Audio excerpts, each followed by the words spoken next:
Well, ladies and gentlemen, you have heard both Mr. Kassym in his welcome remarks and Chairman Tokayev in his opening speech stress that the geographical location and size of Kazakhstan ensures that it will play a pivotal role in the geopolitics and geoeconomics of Eurasia.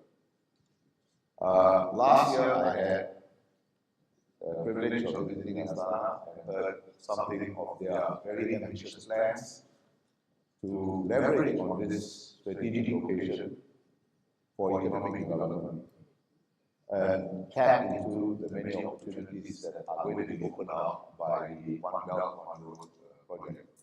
And Mr. Tokayev has elaborated on some of those aspects this morning. Well, you haven't come here to listen to me, so with that very brief introduction, may I invite questions from the floor?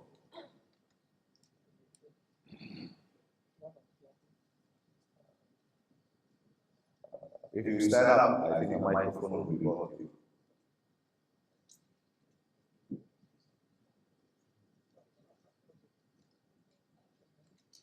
Henry. Sorry, I'm getting blind in my old age. Thank you. I thought I'd kick off questions.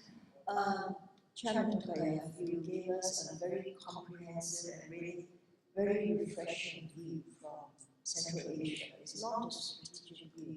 We listen, we get to hear very often in our part of the world. Now, Kazakhstan has very ambitious plans to build up your country, and you've described the transport infrastructure projects, etc.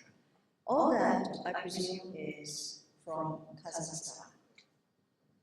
How does Kazakhstan fit into One Belt, One Road? Or put it another way, how is One Belt, One Road going to help you leverage your development? That's the first question. And linked to that is, what would Russia's attitude be towards Kazakhstan's very major participation in One Belt, One Road? Thank you very much for your questions. First of all, I would like to mention that One Belt, One Road concept or strategy is of great importance to Kazakhstan. We believe that it's one of the major projects in the world.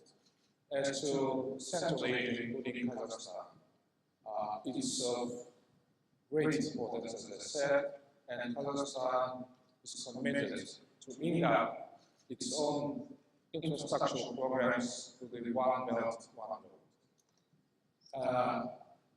The assessment of Central Asian countries, and of course now I'm talking on behalf of my country, not on behalf of all Central Asian countries, but my assessment that the attitude of all Central Asian countries is extremely positive to the concept of One Belt, One Road. As to other countries beyond Central Asia, say Russia, as far as I know, its assessment of this concept of this strategy is also extremely positive. We believe that it's a far-reaching program that will bring many benefits to the economic development of Central Asian countries, including, first of all, Kazakhstan. Kazakhstan has a huge territory, which may be considered to be a transit territory. So, using this territory for the commodities that will come from China to Europe, Kazakhstan may earn a lot of money, a lot of finance. At the same time, it will bring benefits from the point of view of having closer cooperation with China, which is our immediate neighbor, as well as with Russia and Europe. So we are very much optimistic and we are very much hopeful about this concept. Thank you. We are running out of time, but I think the organizers will not mind if we take a few more questions. Yes? Any more questions? All right, over there.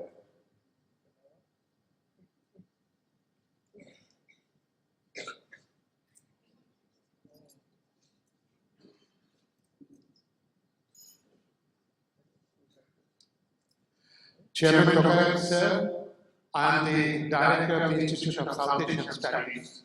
I thank you very much for your elegant summary of the great initiatives being taken by your state. However, during the long years of the Cold War, Soviet Union was an important friend of India. Soviet Union had mediated between India-Pakistan conflict, and as a successor state, I would have expected Kazakhstan to continue some of the special relations, particularly because South Asia houses not only the world's largest number of Muslims, it has got 2 nuclear states, and the new initiative of India Act is connecting India also to ASEAN. Perhaps these things would be of some interest and implication for Kazakhstan. I'll be grateful if you would enlighten us on South Asia and Kazakhstan. Or do I understand that South Asia has completely dropped out of the radar screen of Kazakhstan? I would say so that South Asia has been dropped from our foreign policy strategy. We traditionally have close relationship with India. And recently, Prime Minister of India visited Kazakhstan, and the visit was Jomart to be extremely successful. We have economic projects. The Indian entrepreneurs operate on our market. One of the huge steel plants in the post-Soviet area, which is located in Kazakhstan, is owned by the Indian businessman. It's a private property of him personally. So our assessment of India is extremely positive. We admire and value the culture of India. So I would say that the relationship between India and Kazakhstan develops very smoothly, quite successfully, as well as with other South Asian countries, including Pakistan. So I don't believe that we have any significance in our relationship. And our priority will, of course, spend over Southeast Asian countries. But due to reasonable due to understandable reasons, of course, we enjoy closer cooperation with our immediate neighbors like Russia and China. But our foreign policy is very much diversified. Kazakhstan is a big country, the 9th largest country in the world, blessed by natural resources. So we cannot be inclined to the only direction on the map. So our foreign policy will be diversifying, and we will have a wide range of projects, including economic projects in all countries, including Singapore. Thank you. I think we will take one more question because they will need some time to set up for the next session. Another last question, please.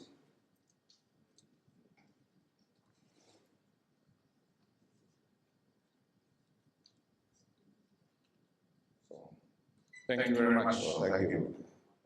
Thank you very much.